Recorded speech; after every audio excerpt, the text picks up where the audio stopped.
La rue Marie-Rose, tu connais? Bien sûr. C'est là qu'habitait Lénine, quand il était à Paris, au numéro 22.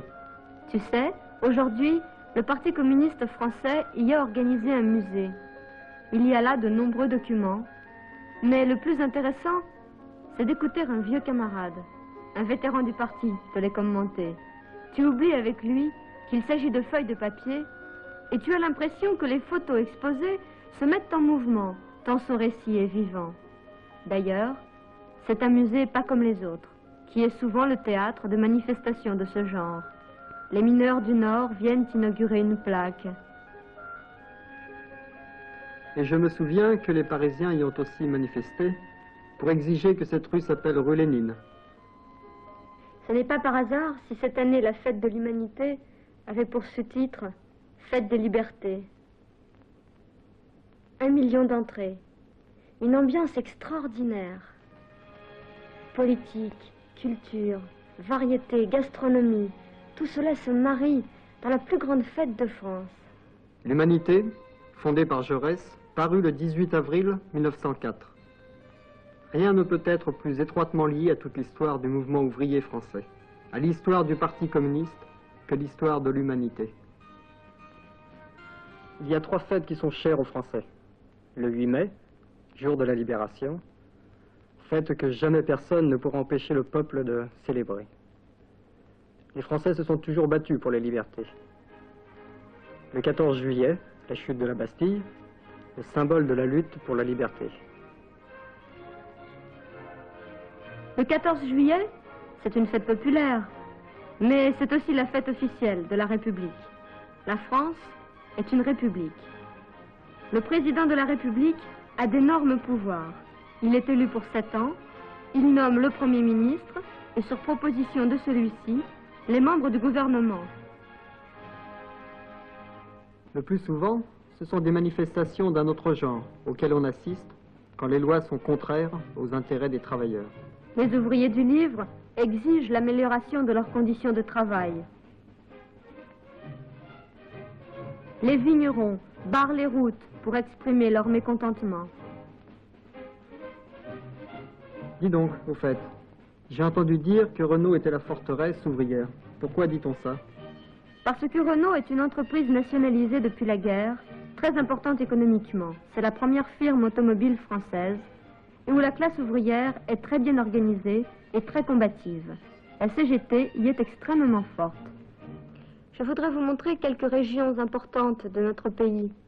Bernard, tu peux les montrer sur la carte, s'il te plaît? Oui, bien sûr. Bien sûr, c'est la région de Paris qui reste la région industrielle la plus importante. Cette région comprend les centres du Havre, d'Amiens, de Reims, d'Orléans et bien sûr Paris et sa banlieue. La région parisienne est une énorme métropole. On y retrouve à peu près toutes les branches, de l'industrie automobile à l'électronique, en passant par la chimie. C'est aussi le siège de toutes les grandes sociétés, donc une concentration d'employés particulièrement importante.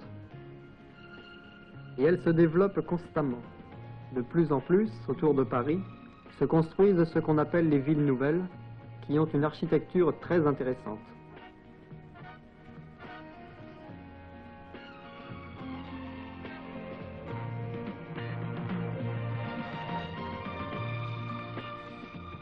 Le nouvel aéroport de Roissy, en France, n'est qu'à 25 km de Notre-Dame. C'est le plus grand de France. Il pourra recevoir jusqu'à 40 millions de passagers en 1980. Il s'étend sur un immense territoire, et pour que les passagers n'aient pas trop à marcher, les couloirs sont équipés de trottoirs roulants. Pour relier les centres de la région parisienne à la capitale, on crée de nouveaux modes de transport, comme par exemple ce turbotrain qui relie Paris à Orléans à une vitesse de 330 km/h. Voici l'autoroute du Soleil, menant de Paris à la région de Fos-Marseille.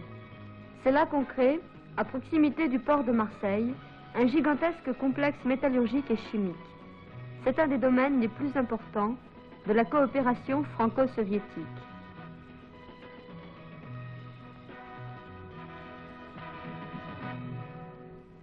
problèmes du transport urbain sont plus difficiles à résoudre, comme tu peux le voir.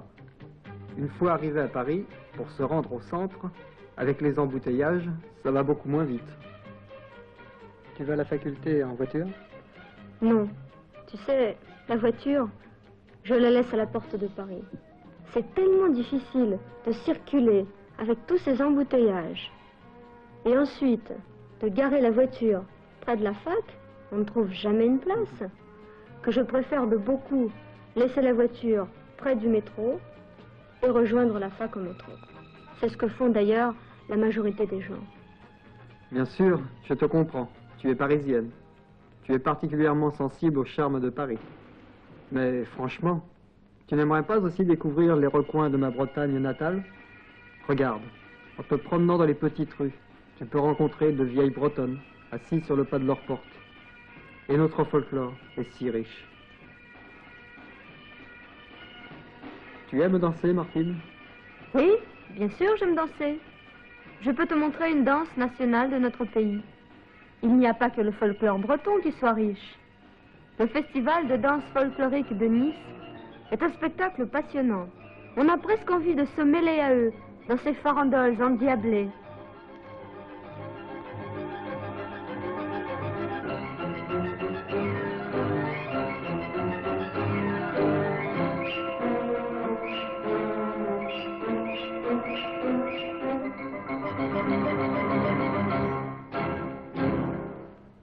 Je ne suis pas parisien, mais je ne connais pas aussi bien Paris que toi. Pourtant, j'y vais plusieurs fois par an, mais je t'assure que même en y passant plusieurs semaines, je n'ai pas encore trouvé le temps de tout voir. Bon, mais même si tu viens à Paris, ne serait-ce qu'un jour, il faut absolument visiter le Louvre. Je voudrais vous montrer quelques diapositives sur ce musée. Le Louvre, pour te donner une idée des immenses richesses qu'il contient, il suffit de te dire qu'on y trouve la victoire de Samothrace, la Vénus de Milo, la Joconde de Léonard de Vinci, le Panthéon où reposent les grands hommes de la France, l'Hôtel des Invalides, la chapelle abrite le tombeau de Napoléon Ier. Ça, c'est Versailles, je reconnais. Il est difficile d'imaginer qu'à l'emplacement de ces splendides jardins à la française, dessinés dans le plus pur style classique, par le célèbre architecte Le Nôtre, il y avait des marais. L'intérieur nous laisse découvrir une succession de galeries, particulièrement la fameuse Galerie des Glaces. Il faut aussi absolument voir le musée d'art moderne. Regarde, mes peintres préférés sont Braque, Klee, Rouault, Léger.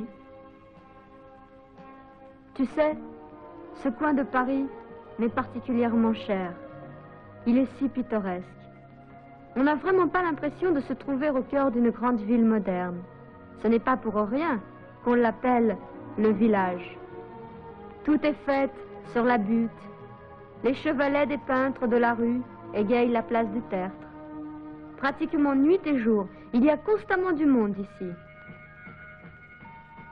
Ah, nous avons oublié le sport. Les Français pratiquent tous les sports. Regardez. Mais au fait, Martine, tu m'as bien dit un jour que tu étais une très bonne skieuse. C'est comme ça que tu skis? Oui, mais moi, je fais du ski en hiver. Je voudrais vous montrer Paris sous la neige. Ça t'étonne, Bernard? Paris sous la neige, hein? Oui, beaucoup. Ça arrive souvent?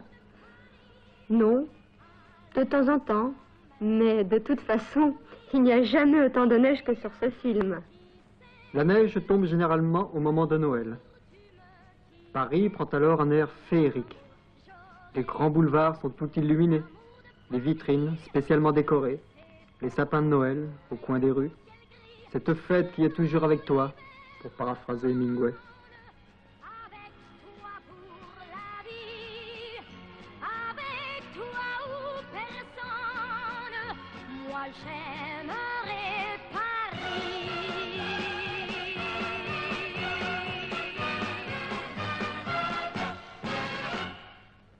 Et nous aurions encore tant de choses à vous dire. Mais au revoir.